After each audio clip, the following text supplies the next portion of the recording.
Así es, ya lo dijo Alejandra, pues hay que proteger a las mascotas del sol. Y es por eso que, como los pequeños de la casa aún siguen de vacaciones y si usted planea salir, pues les traemos unos tips para salir de vacaciones con su mascota. Así que vamos a verlo, compañeros. Amigos de Capital 21, ¿cómo están? Oigan, ¿estaban planeando ir de viaje y quieren llevar a su mascota?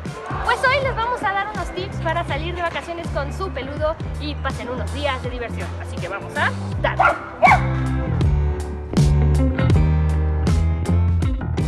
De acuerdo con la doctora Elizabeth Macías, especialista en medicina del viajero y directora de vacunas y visas en viajes, lo primero es saber a dónde vas y en qué planeas irte, auto, camión o avión. Y ahora que ya sé a dónde y cuándo me voy a ir con mi mascota, ¿qué paso sigue?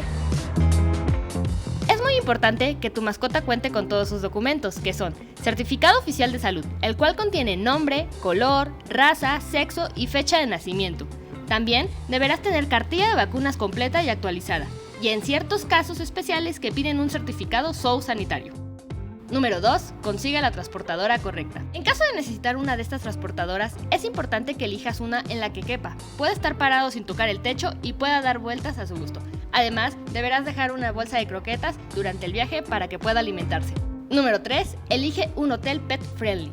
Es importante que antes de salir de viaje busques las opciones donde te hospedarás y que tengan permitido tener mascotas. Así evitarás estar buscando hotel por hotel donde reciben a tus peludos al momento de llegar a tu destino. Si tu mascota no está acostumbrada a viajar, prepáralo unas semanas antes, así evitarás que se estrese durante el viaje. Y bueno, ya lo sabes, si quieres hacer tus vacaciones más divertidas, no olvides seguir estos consejos para que tú y tu mascota la pasen de fábula. Para Capital 21, Carla Palacio.